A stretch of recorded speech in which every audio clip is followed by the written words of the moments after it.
Hello friends, स्वागत है आपका स्टडी नॉन स्टॉप में। दोस्तों, इस वीडियो में हम डिस्कस करेंगे 23 मार्च के सभी इंपॉर्टेंट करंट अफेयर्स। और इस वीडियो के लास्ट में मैं आपसे 2 क्वेश्चंस पे पूछूंगा, जिसका आंसर आपको कमेंट बॉक्स में बताना रहेगा। और आप इस वीडियो की PDF इस वीडियो के डिस्क्रिप्शन से डाउनलोड कर सकते हैं। तो चलिए शुरू करते हैं। पहला प्रश्न, विश्व जल दिवस प्रत्येक वर्ष किस दिन मनाया जाता है? तो विश्व जल दिवस ये हर साल 22 मार्च को मनाया जाता है। जल के महत्व के बारे में जागरूकता फैलाने और जल के संरक्षण के बारे में जागरूकता फैलाने के लिए हर साल 22 मार्च को विश्व जल दिवस यानी कि वर्ल्ड वाटर डे मनाया जाता है। और इस बार के विश्व जल दिवस की थीम है leaving no one behind. Leaving no one behind इस बार के विश्व जल दिवस की थीम है। अगला प्रश्न, हाल ही में किस देश ने हमला करने वाले हथियारों पर प्रतिबंध लगा दिया है? तो हाल ही में हमला करने वाले हथियारों पर प्रतिबंध लगाया है न्यूजीलैंड ने। आपको पता होगा, अभी हाल ही में न्यूजीलैंड के क्राइस्ट चर्च शहर में एक हमला हुआ था, जिसमें 50 लोगों की मौत हो गई थी। असल में हुआ क्या था, न्यूजीलैंड के क्राइस्ट चर्च शहर में स्थित 2 मस्जिदों में जब लोग नमाज पढ़ने के लिए इकट्ठा हुए थे, तब ऑस्ट्रेलिया के एक हमलावर ने उन पर अंधाधुंध गोलियां चला दी, जिससे 50 लोगों की मौत हो गई। तो इस तरह की घटना दोबारा ना हो, इसीलिए न्यूजीलैंड की प्रधानमंत्री जैकिंडा अर्डर्न ने हमला करने वाले सभी हथियारों पर प्रतिबंध लगा दिया है। और यहाँ पर बात हुई है न्यूजीलैंड की, तो न्यूजीलैंड की राजधानी है वेलिंगटन। वेलिंगटन न्यूजीलैंड की राजधानी है। न्यूजीलैंड की करेंसी है डॉलर। और वर्तमान में न्यूजीलैंड की प्रधानमंत्री हैं जैकिंडा अर्डर्न।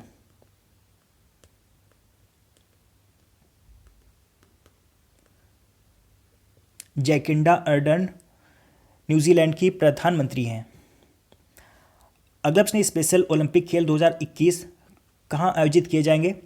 तो स्पेशल ओलंपिक खेल 2021 आयोजित किए जाएंगे स्वीडन में। और अभी हाल में स्पेशल ओलंपिक खेल 2019 का समापन संयुक्त अरब अमीरात की राजधानी अबू धाबी में हुआ है। और स्पेशल ओलंपिक खेल 2019 में भारत ने 368 मेडल्स जीते हैं। तो स्पेशल ओलंपिक खेल 2021 का आयोजन स्वीडन में किया जाएगा। स्वीडन की राजधानी है स्टॉकहोम। स्वीडन की करेंसी है क्रोना। और वर्तमान में स्वीडन के प्रधानमंत्री हैं Stefan Lofven. Stefan Lofven Sweden के प्रधानमंत्री हैं। अगला प्रश्न, इनमें से किसे men's player of the year के लिए सर रिचर्ड हैडली मेडल मिला है? तो men's player of the year के लिए सर रिचर्ड हैडली मेडल मिला केन विलियमसन को। ये जो आपको इमेज में दिखाई दे रहे हैं, यही है केन विलियमसन। केन विलियमसन ये न्यूजीलैंड क्रिकेट टीम के कप्तान हैं। तो अभी हाल ही में इन्होंने mains player of the year के लिए सर रिचर्ड हैडली मेडल जीता है।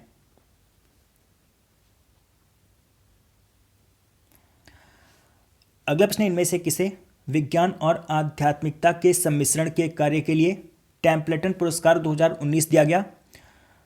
तो विज्ञान और आध्यात्मिकता के सम्मिश्रण यानी कि इन्होंने साइंस और स्पिरिचुअलिटी को मिला दिया, तो इसके लिए टेम्पलेटन पुरस्कार 2019 मिला है मार्सेलो ग्लीसेर को। ये जो आपको इमेज में दिखाई दे रहे हैं, यही है मार्सेलो ग्लीसेर।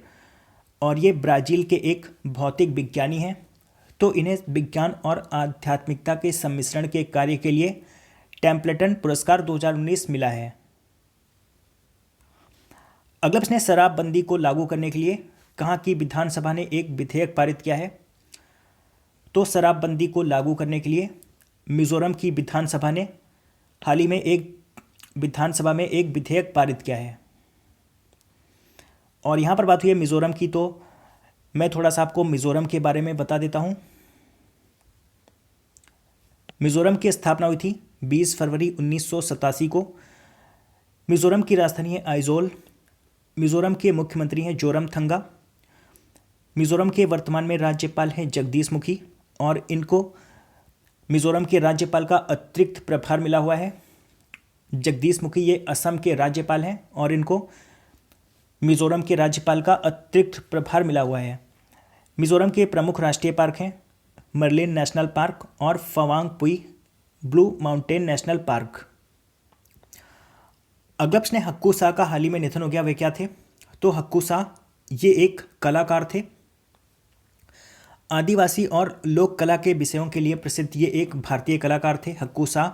तो इनका हाल ही में निधन हो गया है। अगब्स ने बिहार दिवस कब मनाया जाता है? तो बिहार दिवस मनाया जाता है 22 मार्च को। बिहार की स्थापना हुई थी 22 मार्च 1912 को। 22 मार्च 1912 को बिहार की स्थापना हुई थी। तो बिहार दिवस 22 मार्च को मनाया जाता है और इस बार 22 मार्च को बिहार ने अपनी 107वीं वर्षगांठ मनाई है। और बिहार को प्राचीन काल में मगध के नाम से जाना जाता था और बिहार की राजधानी पटना को पाटलिपुत्र के नाम से जाना जाता था। और यहाँ पर बात हुई है बिहार की, तो मैं थोड़ा सा आपको बिहार के बारे में बता देता हूँ। बिहार की स्थापना दिवस होता है 22 मार्च को। बिहार की राजधानी है पटना। बिहार के मुख्यमंत्री हैं नीतीश कुमार।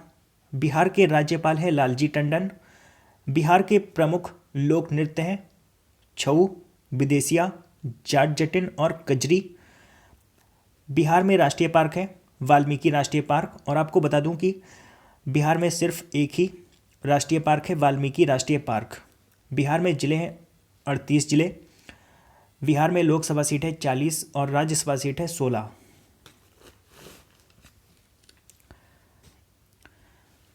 अगलप्स ने व्यास सम्मान 2018 किसे दिया गया? तो व्यास सम्मान 2018 दिया गया है लीलाधर जगूड़ी को।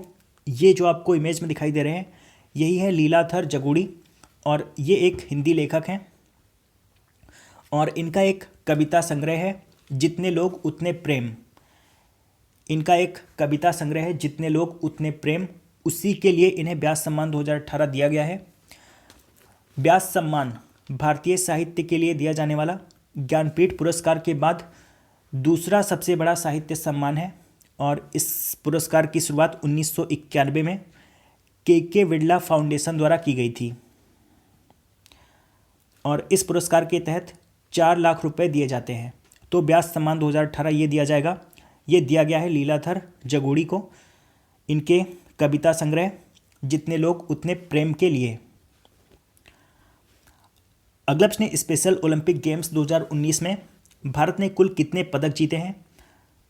तो मैंने आपको अभी बताया था स्पेशल ओलंपिक गेम्स 2019 का समापन अभी हाल ही में संयुक्त अरब अमीरात की राजधानी अबू धाबी में हुआ है। तो इसमें भारत ने जीते हैं कुल 368 पदक, जिसमें 85 स्वर्ण पदक हैं, 154 सिल्वर पदक यानी कि रजत पदक हैं और 129 कांस्य पदक हैं। तो इसमें भारत ने कुल 368 पदक जीते हैं और स्पेशल ओलंपिक गेम्स अब ये अगली बार 2021 में स्वीडन में होंगे। अगलप्स ने फिच रेटिंग्स ने 2019-20 के लिए भारत के आर्थिक विकास की दर को घटाकर कितने प्रतिशत कर दिया है? तो इसका आंसर है 6.8%। फिच रेटिंग्स ने 1 अप्रैल से शुरू होने वाले अगले वित्तीय वर्ष के लिए भारत के आर्थिक विकास की दर को घटाकर 6.8% कर दिया है। पहले फिच ने 7% अनुमानित किया था, तो अब इसको घटाकर 6.8% कर दिया है। अगलप्स ने हाल ही में कहाँ पर पहला भारत प्रशांत सहयोग पर उच्च स्तरीय संवाद आयोजित किया गया? तो हाल ही में पहला भारत प्रशांत सहयोग पर उच्च स्तरीय संवाद आयोजित किया गया इंडोनेशिया की राजधानी जकार्ता में। और इसकी थीम क्या थी? तो इसकी थीम थी towards a peaceful, prosperous and inclusive region. Towards a peaceful, prosperous and inclusive region, ये इसकी थीम थी। तो ये जकार्ता में आयोजित किया गया। और आपको बता दूं कि जकार्ता में आसियान का मुख्यालय है। आसियान यानी कि association of south east Asian Nations, तो आसियान का मुख्यालय जकार्ता में स्थित है। अगलप्स ने शिक्षावाड़ी ऐप किसने लॉन्च किया है? तो शिक्षावाड़ी ऐप लॉन्च किया केंद्रीय माध्यमिक शिक्षा बोर्ड ने, इंग्लिश में कहें तो central board of secondary education ने, यानी कि CBSE, central board of secondary education ने शिक्षावाड़ी ऐप लॉन्च किया है। इस ऐप का उपयोग बोर्ड द्वारा की गई प्रमुख घोषणाओं को भेजने के लिए किया जाएगा, यानी कि अगर बोर्ड कोई भी अनाउंसमेंट करता है तो छात्र और अभिभावक इस ऐप के माध्यम से उसे जान पाएंगे। तो शिक्षावाणी ऐप इसे केंद्रीय माध्यमिक शिक्षा बोर्ड ने लॉन्च किया है। और कल के प्रश्न, कल मैंने आपसे 2 प्रश्न पूछे थे। पहला प्रश्न मैंने पूछा था 3 दिवसीय अंतर्राष्ट्रीय संस्कृत सम्मेलन की शुरुआत कहाँ हुई, तो इसका सही आंसर था नेपाल में। और दूसरा प्रश्न मैंने पूछा था गणित का एबेल पुरस्कार जीतने वाली पहली महिला कौन बन गई हैं, तो इसका सही आंसर था करेन उलेनवेग। और लगभग सभी लोगों ने इन दोनों प्रश्नों का सही आंसर दिया है। और आज आपका पहला प्रश्न है, हाल ही में जारी एक रिपोर्ट के अनुसार किस देश ने वैश्विक खुशी रैंकिंग में शीर्ष स्थान प्राप्त किया है। और आपको ये भी बताना है कि इसमें भारत कौन से स्थान पर है। और आज आपका दूसरा प्रश्न है, किस देश ने अपनी राजधानी अस्ताना का नाम बदलकर नूर सुल्तान रखने का फैसला किया है। तो इन दोनों प्रश्नों का आंसर आपको कमेंट बॉक्स में बताना है। तो दोस्तों आशा करता हूं कि आपको वीडियो पसंद आया होगा। अगर आपको वीडियो पसंद आया तो आप इस वीडियो को लाइक और शेयर करना मत भूलिए। और अगर आपने अभी तक इस चैनल को सब्सक्राइब नहीं किया तो आप इस चैनल को सब्सक्राइब कर लीजिए। मैं करंट अफेयर्स के वीडियोस हर रोज़ सुबह 4 बजे अपलोड करता हूं, तो आप चैनल को सब्सक्राइब करके नोटिफिकेशन बेल ऑन रखिए, जिससे मैं जब भी वीडियो अपलोड करूं उसका नोटिफिकेशन आपको मिलता रहे। तो दोस्तों मिलते हैं कल सुबह, तब तक के लिए goodbye and take care.